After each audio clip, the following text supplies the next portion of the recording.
Hi guys! Welcome back mga! Lucky!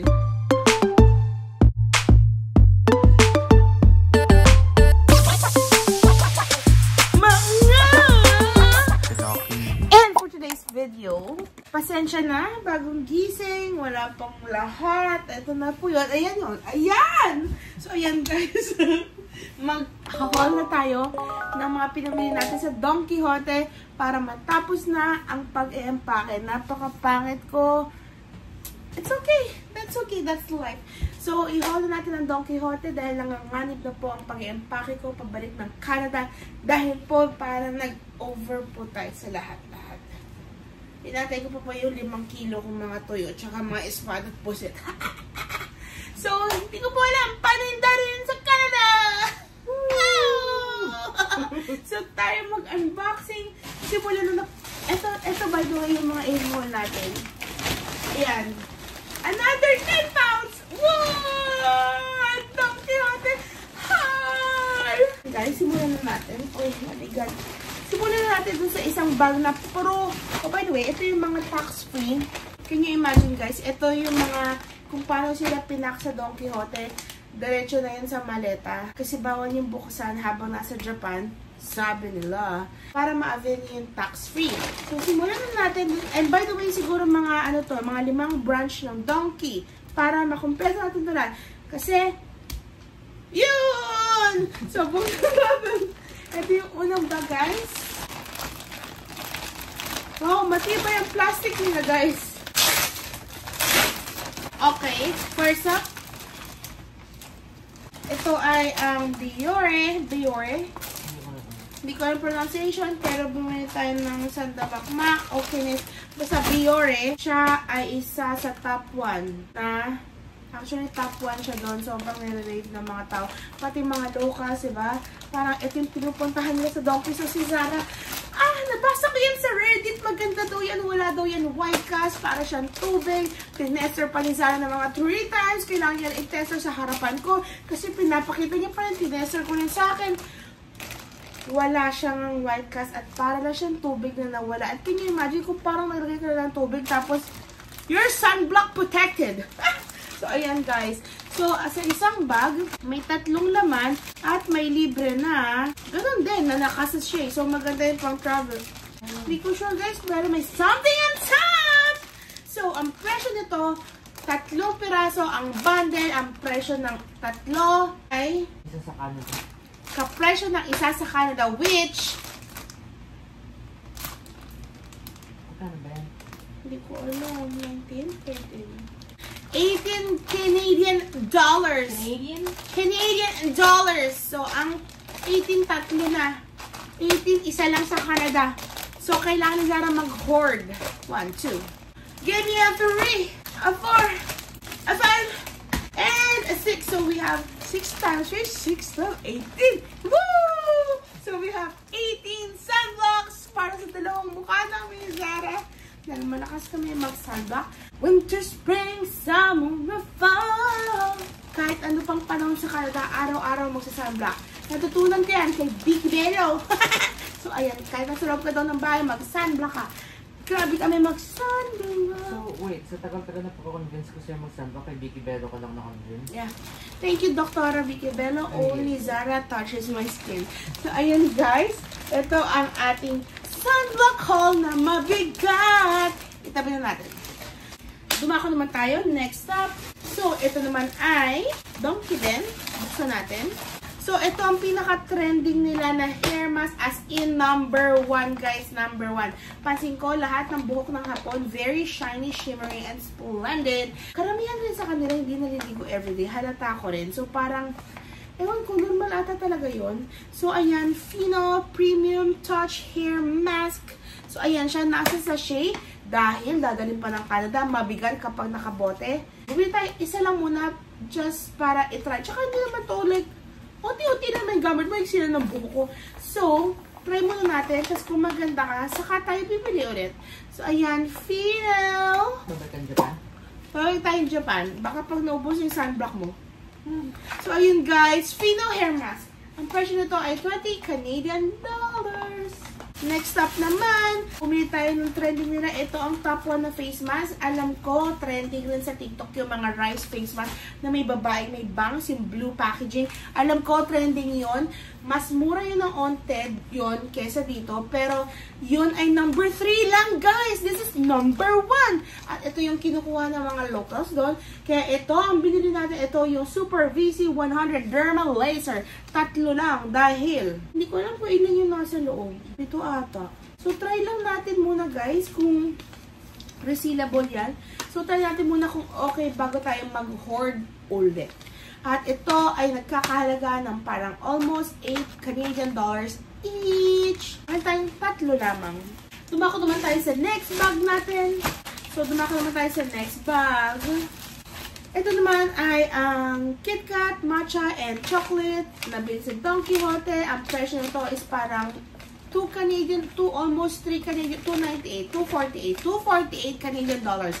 Ito ay para sa aking co-worker na si Bailey. And then, meron tayong ito ay number 1 nila. Sobrang famous na. Meron silang mga parang racks na parang dito yung mga recommended namin.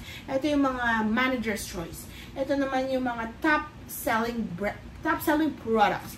So, ito ay sobrang sikat sa TikTok. Nakalagay ito nung kinuha ko to sa recommended. Sa recommended nila. So, ito yung mga milk chocolate na may mga cookies. Hindi ako mahilig normally noon, pero sobrang siyang nire-rate sa TikTok. So, we gotta try it. So, hindi ako sure, pero parang almost $3 ang isa. Hindi, $2 ang isa. So, ayan, meron tayong 1, 2, and 3. Sa mga interesado, go! Screenshot! So, ayan, guys. 3. Ito naman, nakalagay ito sa Manager's Choice. Hindi ko to nakikita sa TikTok, pero ang gusto namin pag sa matcha is yung nakahalo na yung milk. Yung matamis na matcha at hindi yung lasang damo. Meh! So, ayan guys. So, ito ay nakalagay sa Manager's Choice na rack. I think $5.98 Canadian dollars siya. Ayan. Ano daw yan kapag mag-cha-cha ka, 1 teaspoon lang daw, tapos ihalo mo sa tubig. Hindi mo na kailangan lagyan ng milk dahil meron na siyang milk. So, sweet matcha siya. Powder yan, powder. Yan siya. Isa lang binili natin kasi duda ko sa manager. Malay mo, iba-iba naman tayong taste, right? So, meron naman tayong chopsticks na kulay green. Very cute. Pasalubong ko din to kay Mike. Ayan. Hindi ko alam. Pero kung sobrang kayong tipid sa Daiso kayo mamili ng chopsticks kasi 38 pesos lang ang isang chopsticks doon. Next up naman, meron tayong collab. So, 2 keychain na siya sa isa. So, 2 keychain na siya sa iba. Wait! Sa mga adik nga pala sa Sanrio, bago kayo mag-shopping sa Don Quijote, pumunta muna kayo sa Daiso. Kung meron kayo tipuhan doon, bilhin nyo na. Kasi ang pinakamura doon ay 38 pesos. Ang pinakamahal doon ay 100 pesos. 110. Hindi na natin nakita. May 11.11 yen. Hindi na, Sanrio. Sanrio lang. So, like yung mga Sanrio products doon, itong wallet na Kuromi collab ay parang almost $4 Canadian sa Donkey. Binili ko to para naman to kay Bambi pasalubong. Ito naman ay nakita sa Daiso. Minsan same na exact talaga, pero sometimes mas maganda syempre sa Donkey. Sa Daiso, 38 pesos. Nalugi tayo ng bongga. Ito kasi favorite niya si Melody and Kuromi. Parang, I think 17 Canadian dollars. Yung mga gantong parang plushie na keychain, wala yun sa Daiso. So, definitely, bilhin nyo na dun sa Donkey at legit siya na Sanrio talaga, guys. License talaga. Hindi siya yung Sanrio na fake na mabibili mo sa Tickles dito sa Cat sa Philippines. So, ayan guys, combination na siya, 2 siya. Next up naman, ito ang pambansang pasalubong ng mga tao doon. So, ito ay ang grapes na candy nila na hindi ko bet.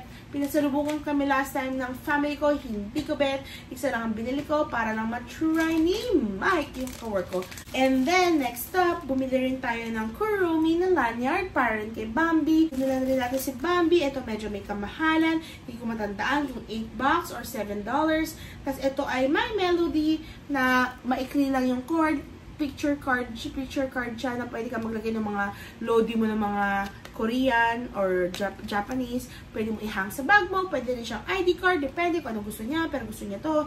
Sanrio. Ayan. Si My Melody. And then, kanya ulit to. Meron din siyang sticker. Ito ay parang $3.98 Canadian dollars. Sa mahal ng stickers doon. Pero I had to get this kasi magkasama na naman ang kanyang dalawang favorite. Next up naman, binigyan ko rin si Mike ng sticker. So, tapos na ang dalawang supo at mabilis ang ating haul.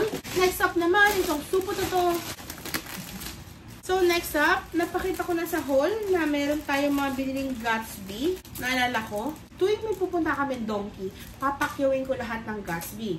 Tapos sa next, bibilan mo ulit. Sa next, bibilan mo ulit. So, kaya parang napakita ko na sa iba kasi yung iba ay nabili sa grocery. Diba? Sa big camera nabili. Big camera! Ito naman nabili sa Donkey. So, ayan, meron tayong tatlo. Hindi lang tatlo yan. Nakakalat yung iba. Lagi ako nag-oil up and oiliness is next to ugliness! Pepe yung katabi ko. So, ayun guys, namili tayo ng Gatsby. Dito sa Philippines, sa Watson's ay 160 pesos siya. 140. Sa Watson's, 150 siya. Sa Landmark, 144 siya. Japan, dahil galing sa Japan ang Gatsby, magkano siya sa Japan? 100 pesos, guys! So, yan, binili na natin doon dahil mas mura at dahil sobrang ginagamit ko to everyday. Para ang nakakadalawang pack ako sa isang buwan. Para ang binili namin is good for 1 year. So, ayan, meron tayong Gatsby. Itong mismong style ang gusto ko kasi yung isa is yung blue film. Yun yung parang, hindi tayo masyado namamat. Kapag yun ang gamit ko, at least 3 para matanggal ang mantika. Pero pag ito, isa lang. Dahil, powdered. Sa gilid muna, guys. Next up, may pencil case. Mura lang pencil case. It's either $3.98 or $4.98. Next naman, Lycee. Very sikat na mga resellers na nakikita ko to sa TikTok. Sobrang nirave ng mga artistas. Either yung Roto na may cooling effect or yung Lycee. Zara yung Roto, nothing special, nakakabulag, para siya nagpatak ng efficacy oil. I-try naman natin kung magiging okay itong Lycee, kanya yan, kasi nakakontact lens si Zara. Next up, bumili siya ng sa'yo to. Yung walang meron sa Westlimus na salon pa. Okay, so meron salon, parang salon pa si Zara. Ito siya, yung sikat na mama na yan. Kaya niya pinili yung hindi masyadong sikat na kulay purple kasi allergic siya sa salicylic. So, magkano mo ito nabili? $9. Okay, so ito guys yung alam mo yung Rohihi Chuboko. Ayun! 9? 8 or 9. Oh, so $8.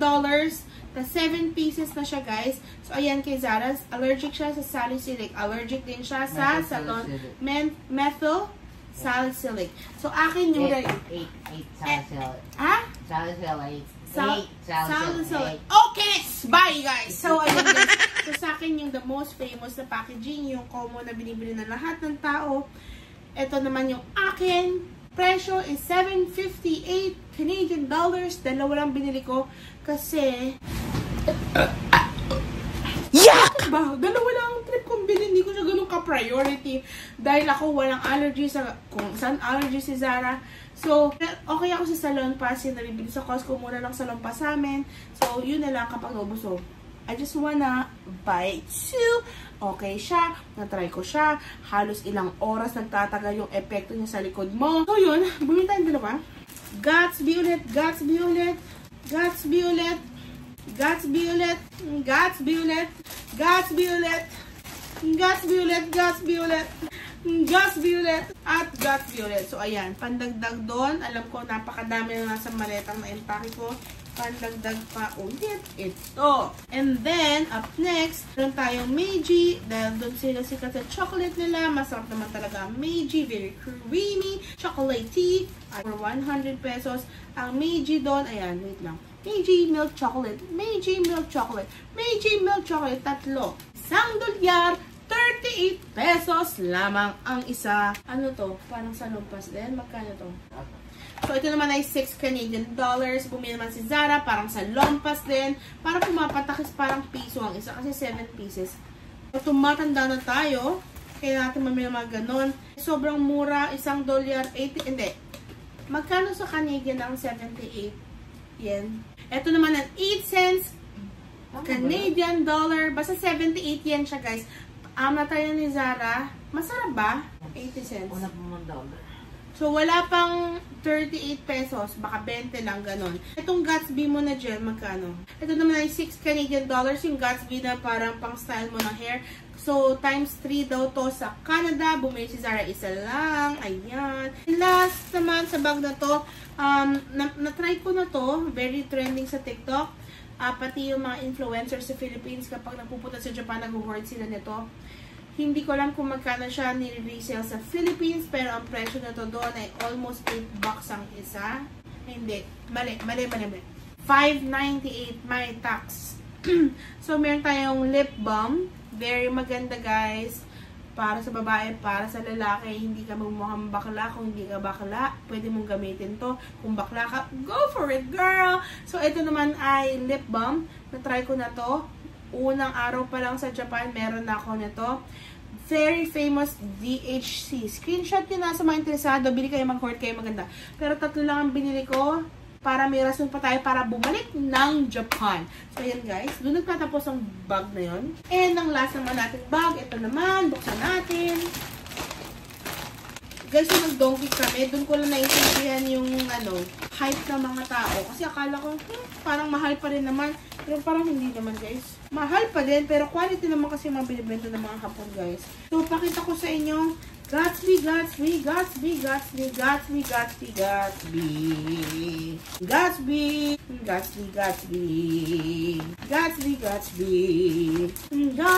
Alam niyo na yung price nito, 100 pesos lang doon ang isa.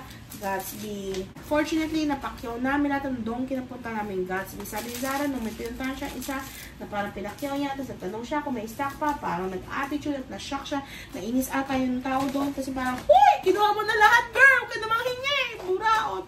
So, ito naman ay cool fever, yung kapag your feet not doing well, and you have a fever. Kala ko nga pang bata lang, pero pwede rin sa pamatanda. Ito ay mahal sa Canada. Magkano mo na ba nito? 4 bucks? 6 bucks. So, it's either 4 Canadian dollars or 6 Canadian dollars. Napakadami na. Ayan sila, guys. So, ayan. Meron tayong kapag, oh, I'm not feeling well. I-plaster mo na yan sa nung mo, girl. Next naman, meron tayong choco mushroom. Ito naman ay kabilin-bili ni Mike, yung kawork ko. Ito ay $2 lamang. Isa lang binili natin kasi hindi ako mahilig dito. Masarap siya. Na-try ko na before. Pero hindi siya yung parang, i-crave mo, hindi. And of course, Gatsby.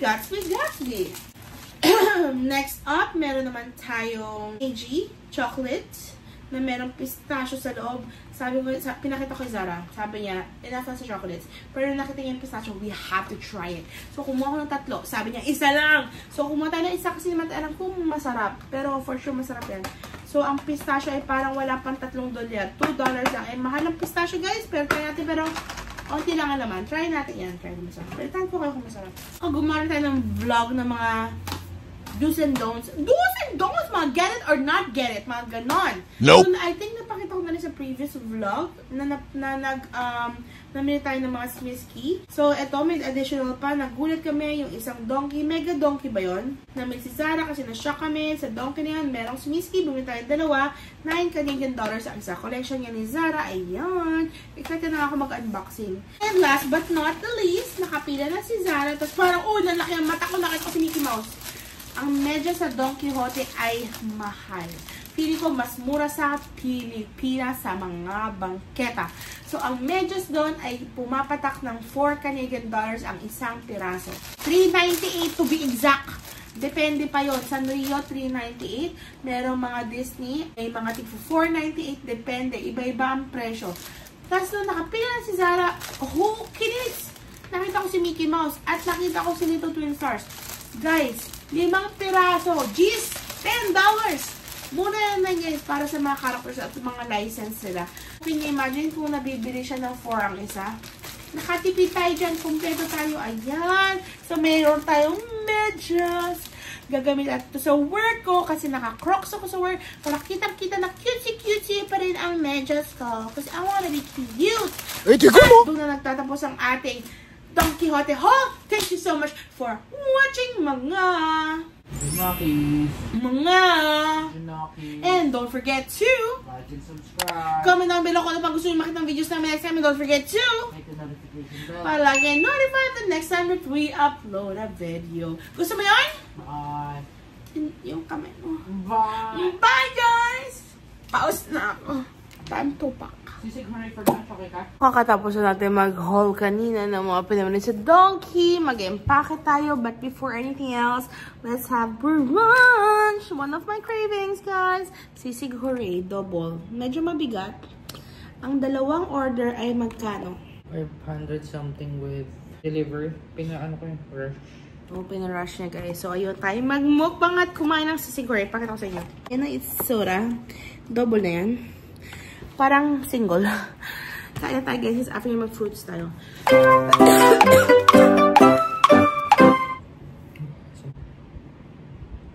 Ayan mo. Let's eat, guys. Sisig Hooray. Tapos magputas tayo after, guys, kasi gusto ko ng gusto. Nabinit-bit ko pa yan hanggang baklaran, ha? Surot. Try ko masarapan. Pinag-jeep, pinaglakad niya ako. At pinag-MRT. Nakarating pa ng Fairview. Masarap pa rin. Pangmasang sisig. Pangmasa? Mamaya, hindi mo naman type. Yun, iba ka na. Ewan ko na. Next time, pwede bang double-double? Double-double? My God. 500 agad yung pagkain mo sa Pilipinas? Uy, madami naman yung serving. Sa normal na mamamayan, ikaw kasi ano, kaing mayaman. Nope.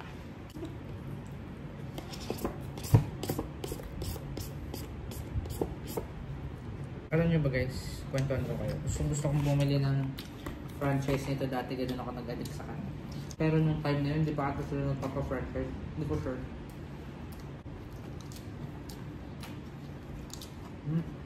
Sorry guys, kailangan ko kayo i-post at mag-story ako. Ano? IG story. Ano sabi mo? Sarap. Wala pa rin tatalo sa... Feeling ko, saan pa to order? Tapos share doon sa bang. First time ay kinain kami na favorite namin dati na same pa din yung lasa. Kasi lahat ng bago na.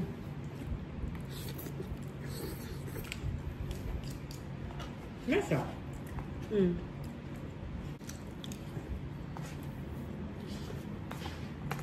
Kaka naman ah. Depende. Kaya ko to dinner. Bukas yun.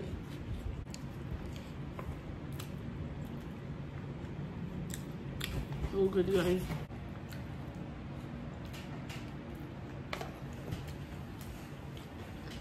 Kita nyo yun? Labahin yun. Kailangan ko tupi. Kaya impake. Sarap pa din. Hindi masyado siya. Kulang. Lang. Karne. Yeah. Pero alam mo, masarap din naman yung siomay na nakain natin sa ano. Yun eh.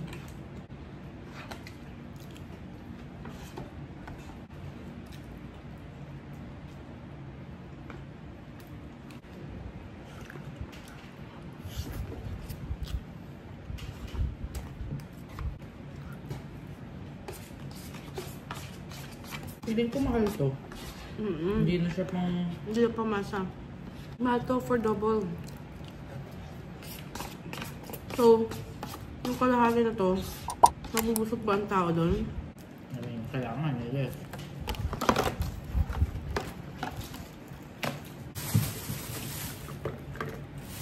Ginagawa mo!